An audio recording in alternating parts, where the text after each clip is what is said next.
Salut à tous, bienvenue dans cette nouvelle vidéo. Aujourd'hui on se retrouve avec un grainetier professionnel qui va nous expliquer comment nourrir chacune des principales espèces d'oiseaux. Donc on est au marché aux oiseaux, c'est parti.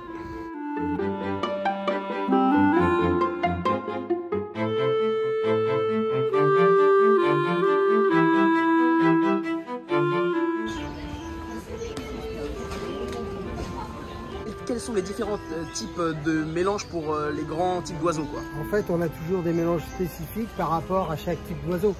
On a mélange canari, mélange exotique, mélange perruche, mélange grande perruche. On a des mélanges aussi pour les oiseaux indigènes. Mais voilà, donc après, on a toutes les graines qui sont au détail et on peut constituer aussi, nous, éventuellement des mélanges ou les modifier en fonction du bien-être de l'oiseau, quoi. Et dans le commerce, les mélanges qu'on trouve le plus, quels sont leurs principaux défauts, quoi? Bah, le problème, c'est que là, effectivement, on n'a pas le choix. On a des mélanges qui sont imposés. Et donc, en fait, on a des mélanges qui sont pas aussi frais que ceux qu'on a nous. Je veux dire, le taux de germination, il faut qu'il soit important. Il faut que la graine, elle soit bonne. Ce qui compte, c'est l'amande à l'intérieur. Parce qu'en fait, cette amande, c'est elle qui contient toutes les vitamines qui apportent aux oiseaux. Par exemple, on voit dans le commerce des mélanges pour grille du Gabon avec quasiment que des tournesols, donc ça, c'est pas bon, quoi. Ben non, parce que le tournesol, on sait très bien qu'on fait de l'huile avec. Et donc, automatiquement, ben, ça reste un mélange qui est très gras. Donc, on a principalement chez les particuliers, le canari est très répandu. Absolument. Donc, ouais. quel est le mélange idéal pour un canari? Donc, nous, on a des mélanges qui sont bien équilibrés. Et comme je dis toujours aux clients, il faut absolument que l'oiseau mange tout. Parce que s'il trie, automatiquement, ça crée un déséquilibre alimentaire. Quels sont les grands types de graines qu'on retrouve dans ton mélange? Donc, principalement, la première, ça va être l'alpiste. Après, on a du gruau d'avoine, on a de la navette, on a un petit peu de colza, un petit peu de niger, un petit peu de lin pour rééquilibrer tout le mélange et qui fournit aussi beaucoup de fibres. Et pour le canari, quelle est la proportion de fruits à donner selon toi? Je dirais que le canari, c'est un oiseau qui a été domestiqué depuis très longtemps. Et donc, pour éviter les problèmes, c'est un petit peu à nous de le rationner.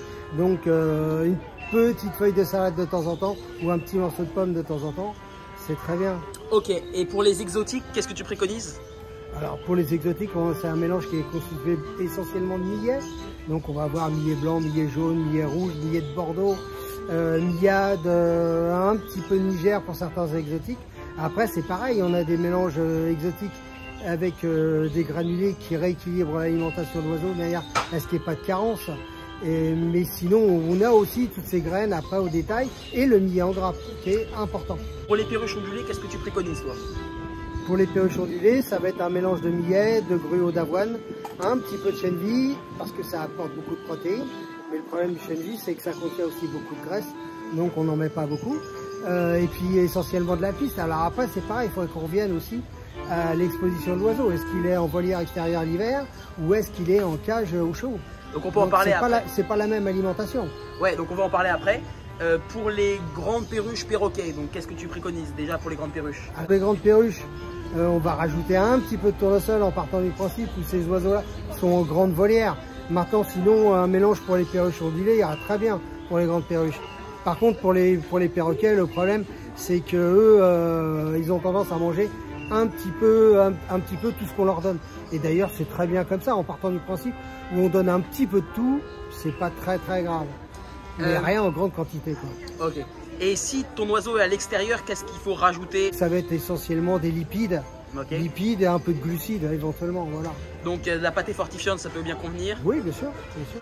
Et donc les compléments alimentaires, on dit souvent que c'est très bien d'en donner. Qu'est-ce que tu préconises, les grands compléments alimentaires indispensables, quoi? Alors je dirais qu'avant tout, déjà sur tous les granivores, il faut mettre un mélange de gravier parce que ça amène aussi beaucoup de calcium et puis ça les aide aussi à digérer. Maintenant, quand on a un bon mélange de graines, c'est-à-dire un mélange de graines qui contient toutes ces propriétés, en fait, on n'a pratiquement pas besoin de compléments alimentaires. Tout est dans la graine. Et l'os de sèche, tu trouves que c'est utile ou pas? Oui, enfin, je veux dire, c'est pas un produit miracle. Ceci dit, ça amène du calcium, oui, c'est pas mauvais. Et maintenant, pour terminer, les aliments toxiques pour les oiseaux. Est-ce que tu pourrais faire une liste de 10 produits à peu près toxiques? 10. Alors, il faut se méfier de toutes les plantes d'intérieur, bien entendu. Il y a beaucoup de gens en fait qui lâchent leurs oiseaux. Donc, il y a des plantes intérieures qui sont toxiques. Mais ceci dit, il faut éviter de donner du mouron blanc, de donner du persil. Voilà, éventuellement des agrumes. Alors après, ça dépend des oiseaux parce que on a aussi le problème des insectivores. Mais ça, c'est une autre histoire. Et donc l'avocat aussi, c'est toxique également, aubergine, etc. Si on en donne un tout petit peu, je dirais que c'est pas très grave.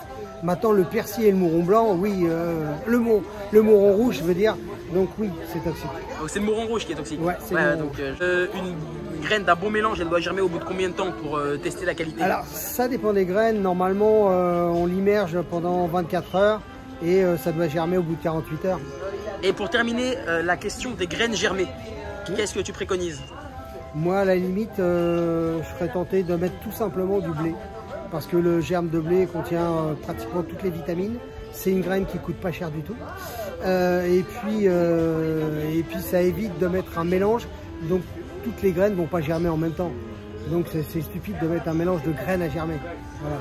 Ok, bah merci Jean. Et après, il faut attention aux mycoses qui pourraient se développer sur la graine.